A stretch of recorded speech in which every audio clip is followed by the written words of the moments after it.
90% सीटों पर तो वोटिंग खत्म हो चुकी है, 57 सीटों पर वोटिंग बाकी है।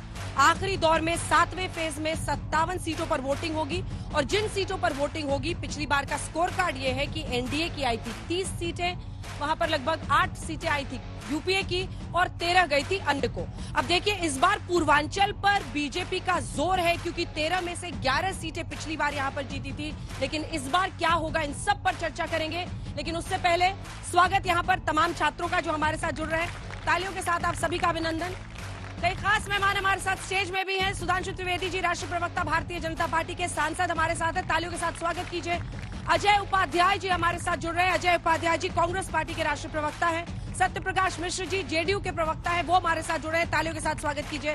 संजय कुमार जी हमारे साथ जुड़ रहे हैं जो कि सोफोलॉजिस्ट है, को डायरेक्टर है लोक नीति सीएसडीएस के। कुछ ही देर में राजेश गुप्ता जो कि विधायक है आम आदमी पार्टी के, वो हमारे साथ जुड़ेंगे। उनकी चर्चा खास तौर पर इसलिए है क्योंकि अभी अभी खबर आई है, वो खबर आपको बता दें, विभव कुमार को जमानत नहीं मिली है। स्वाति मालीवाल केस में जमानत याचिका उनकी कोर्ट ने खारिज कर दी है। इसी बड़ी खबर के साथ हम बुलेटिन की शुरुआत कर रहे हैं। आपको बता दें विभव कुमार को कोर्ट से राहत नहीं मिली है। ये अरविंद केजरीवाल के पीए हैं और इन पर यह आरोप है कि स्वाति मालीवाल जब अरविंद केजरीवाल से मिलने गई, वहां पर स्वाति मालीवाल ने जो एफआईआर दर्ज कराई है उसमें कहा है कि उनके साथ मारपीट की गई, गलत सलूक किया गया। आज दोनों ही तरफ से दलीलें दी गई थी, जिसके बाद कोर्ट ने यह फैसला लिया है कि जमानत नहीं मिलेगी विभव कुमार को। जो दलीलें दी गई उसमें स्वाति मालीवाल की तरफ से, उनके वकील की तरफ से यह कहा गया कि वो जांच को प्रभावित कर सकते हैं और इसी के साथ स्वाति मालीवाल आज भावुक भी हो गई थी, रो भी पड़ी थी कोर्ट में। जो दलीलें दी जा रही थी विभव कुमार के वकील की तरफ से, इन सब के बीच इस खबर पर तो हमारी नजर रहेगी ही। लेकिन वापस आते हैं 57 सीटों पर, क्योंकि अब आखिरी दौर की वोटिंग है और ये जो 45-48 डिग्री के बीच यहाँ पर छात्र बैठे हैं, उनके लिए खास ताली, क्योंकि सीधे सूरज का मुकाबला ये कर रहे हैं। तमाम जो मेहमान स्टेज पे हैं, आपके तो पीछे है सूरज, लेकिन हम लोग एक बार फिर सूरज का सामना करते हुए आपसे प्रश्न दागने वाले हैं। पहले आपको अपनी ये रिपोर्ट दिखाते हैं। जिन राज्यों में इस फेज के चुनाव में बीजेपी पिछली बार स्ट्रांग थी, उसमें हिमाचल है, 4 की 4 सीटें आई थी, 13 सीटें यूपी की जहां पर 11 सीटें आई थी। लेकिन अगर आप ओडिशा जाइए, वहां पर परफॉर्मेंस अच्छी नहीं थी। पंजाब जहां पर 13 सीटों पर है, वहां पर 2 सीटें आई थी सिर्फ अकाली की, क्योंकि पिछली बार वो एनडीए में थे। 11 सीटें वहां पर आई थी विपक्ष की। इसी के साथ ओडिशा जहां पर 6 सीटों पर मुकाबला है, वहां पर 4 सीटें विपक्ष की, सिर्फ 2 इनकी झोली में। ये 57 सीटें बहुत दिलचस्प होने वाली है। पूर्वांचल पर जो जोर आजमाइश है उन सब पर चर्चा करेंगे, लेकिन पहले ये रिपोर्ट। जय श्री राम, जय जय श्री राम। आखिरी दौर में पूर्वांचल की 13 सीटों पर मुकाबला है। पीएम मोदी की वाराणसी सीट पर भी मतदान होना है। इन सभी सीटों पर बीजेपी पूरी ताकत झोंक रही है। पार्टी ने अलग अलग जगहों पर चुनाव प्रचार में और तेजी ला दी है। इस दौर में बिहार की 8 सीटों पर भी वोटिंग होगी। हालांकि पिछली बार इन 8 सीटों पर एनडीए को जीत मिली थी, लेकिन इस बार इंडिया गठबंधन को स्कोप नजर आ रहा है।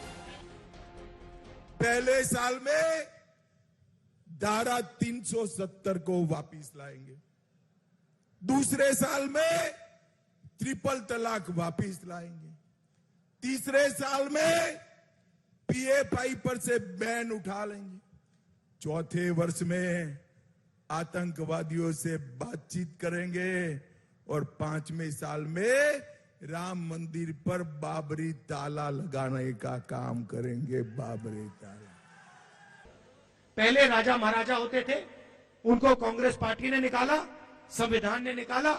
अब नरेंद्र मोदी जी ने 22-25 नए राजा बना दिए, राजा महाराजा बना दिए।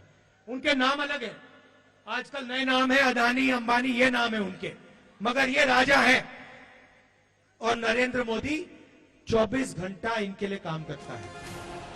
आखिरी दौर में यूपी की 13 सीटों पर दोनों ओर से पूरा जोर लगाया जा रहा है। जीत के अपने अपने दावे हैं। हमने कहा मंत्रिमंडल बदलेगा, मीडिया मंडल बदलेगा और खुशियों के दिन आएंगे, सुनहरे दिन आएंगे, फ्रीडम ऑफ प्रेस का दिन आएगा, क्योंकि फ्रीडम ऑफ प्रेस का दिन आना भी जरूरी है। 4 जून हमारे आपके लिए खुशियों का दिन, सुनहरा दिन और आपके लिए फ्रीडम ऑफ प्रेस का दिन है। 2014 मुख्यमंत्री रहते हुए हारे, 2017 मुख्यमंत्री रहते हुए हारे, 2019 सपा बसपा के गठबंधन के बाद भी हारे, 2022 400 जीतने की बातें कर रहे थे, उसके बाद ही करारी पराजय का सामना किए और 2024 इतिहास की सबसे बड़ी पराजय के द्वार पर खड़े हैं। आखिरी दौर में 7 राज्यों और एक केंद्र शासित प्रदेश की 57 सीटों पर वोटिंग होगी, जिनमें 29 सीटों पर एनडीए मजबूत है, बाकी सीटों पर इंडिया गठबंधन।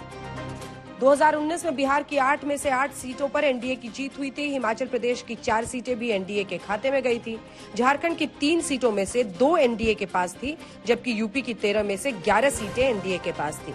वहीं चंडीगढ़ की 1 सीट पर बीजेपी को जीत हासिल हुई थी।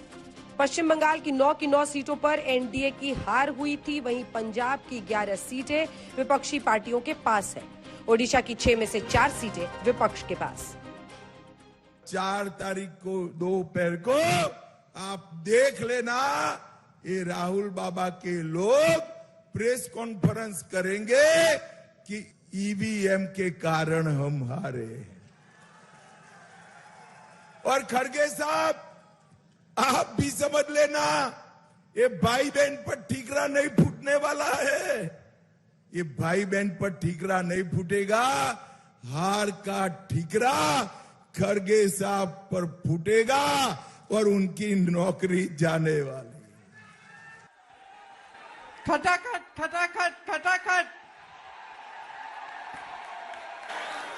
क्या मोदी जी को रास्ता दिखा दे? खटाखट खटाखट खटाखट। चुनावी मुकाबला दिलचस्प मोड़ पर है। 486 सीटों पर मतदान खत्म हो चुका है, यानी करीब 90% चुनाव खत्म हो चुका है।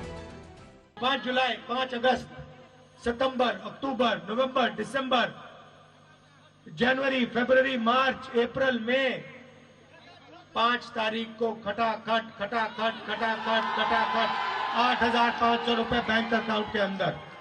जीप घोटाला, बोफोर्स घोटाला, अगस्ता वेस्टलैंड घोटाला, सबमरीन घोटाला, ऐसे अनेकों रक्षा सौदों के घोटाले देखे कांग्रेस के राज में। और कांग्रेस ने तो सेना को बुलेट प्रूफ जैकेट तक नहीं दी, लड़ाकू विमान नहीं दिए, 10-10 साल तक कोई निर्णय नहीं किया। अरे कांग्रेस क्या कहेगी जिसने कभी 1 रैंक 1 पेंशन पूर्व सैनिकों को नहीं दिया। आखिरी दौर के मतदान के लिए चुनाव प्रचार थमने में 3 दिन बाकी है। 1 जून को वोटिंग होगी, उससे पहले सियासी घमासान जबरदस्त है। आज तक ब्यूरो।